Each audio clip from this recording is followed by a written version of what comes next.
पता नहीं ये नज़्में हैं या गज़लें हैं या क्या है। पता नहीं ये नज़्में हैं या गज़लें हैं या क्या है।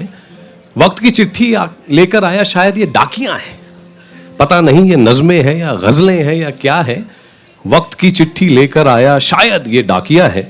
कहना बस ये है कि जब भी चेंज होता जाता है, कहना बस ये है कि जब भी चेंज होता जाता है, भाषा का भी प्लांट नई ब्रीड का जोता जाता है।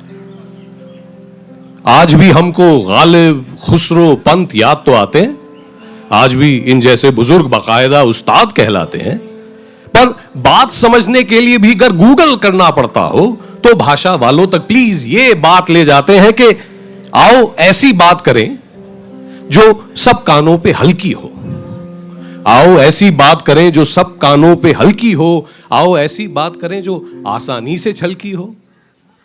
जो जबान ऊपर नीचे सब लोगों को आती हो, जो जबान इस दुनिया में कम्युनिकेट कर पाती हो। तो अब हिंदी, उर्दू है, अंग्रेजी है, बीच में कौन से लफ्ज आ रहे हैं उससे क्या फर्क पड़ता है, as long as we can communicate with each other. क्योंकि बात निकलेगी तो फिर दूर तलक जाएगी। दुनिया में आप हर चीज को दो हिस्सों में बांट सकते हैं। एक जिन पे आपका कंट्रोल है, दूसरा जब आपका कंट्रोल नहीं है। अगर जिन पे आपका कंट्रोल नहीं है आप उनके पीछे पड़े रहेंगे तो दुखी आप होंगे, और जिन पे आपका कंट्रोल है अगर उनके बारे में कुछ नहीं करेंगे तो दुखी आप होंगे, आपकी अपॉर्चुनिटीज चली जाएंगी। तो मेरे एक गुरु शायर हैं अंबर साहब, मैं हमेशा उनको याद करके कोई भी चीज़ शुरू करता हूँ। उनके दो शेर हैं। मुश्किल को समझने का तरीका निकल आता, मुश्किल को समझने का तरीका निकल आता, तुम बात तो करते कोई रास्ता निकल आता। मुश्किल को समझने का तरीका निकल आता। लेकिन जो शेर मुझे इनका बहुत पसंद है वो ये है। तो इन्होंने कहा मुश्किल को समझने का तरीका निकल आता, तुम बात तो करते कोई रास्ता निकल आता, और बस और तो क्या होना था दुख दर्द सुनाकर। बस और तो क्या होना था दुख दर्द सुनाकर, यारों के लिए एक तमाशा निकल आता। तो chances are that if you're continuing to complain and if you're talking about what's happening in your life, ज़्यादातर लोग सुनते ज़रूर है लेकिन सिर्फ आपका तमाशा बनता है, कोई किसी की मदद नहीं कर सकता आज का। उस पे कुछ लिखा है कि मुलाहिज़ा फरमाइए, आप ही की आंख में नमी है ऐसा नहीं है।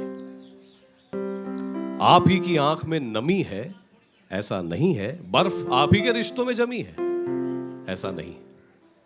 आप ही की आंख में नमी है ऐसा नहीं है।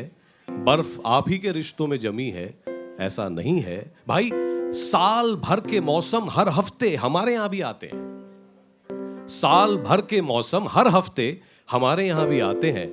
आपको क्या लगता है ऊंची आवाजों के तूफानों की हमारे यहां कोई कमी है? ऐसा नहीं।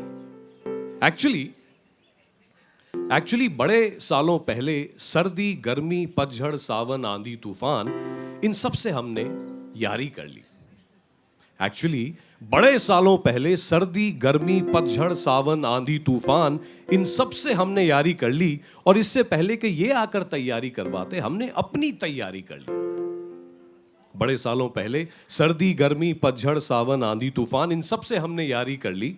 और इससे पहले कि ये आकर तैयारी करवाते हमने अपनी तैयारी कर ली।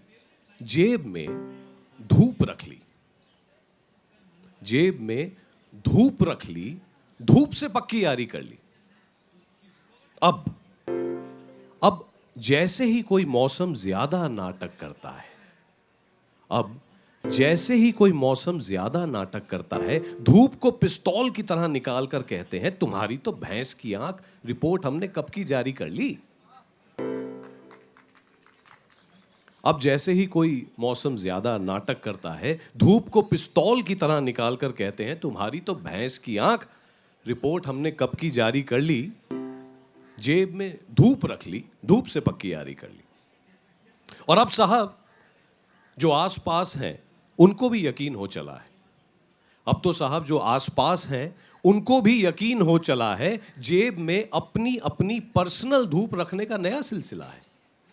जो आसपास हैं उनको भी यकीन हो चला है, जेब में अपनी अपनी पर्सनल धूप रखने का नया सिलसिला है। देखिए आपके भी आसपास पड़ी होगी, डाल लीजिए जेब में। देखिए आपके भी आसपास पड़ी होगी, डाल लीजिए धूप को जेब में, जहां लास्ट टाइम छोड़ा था वहीं खड़ी होगी, डाल लीजिए धूप को जेब में। बहुत बहुत शुक्रिया। ये जेब की धूप करके एक छोटी सी कविता थी जिससे मैं शुरुआत कर रहा हूँ। We all know that life is going to throw stuff at us, life is never easy for anyone. लेकिन आप पे डिपेंड करता है कि आप अपने आसपास ग्लूमी विंटर लेके चलते हैं या ऐसी चमकती हुई धूप लेके चलते हैं।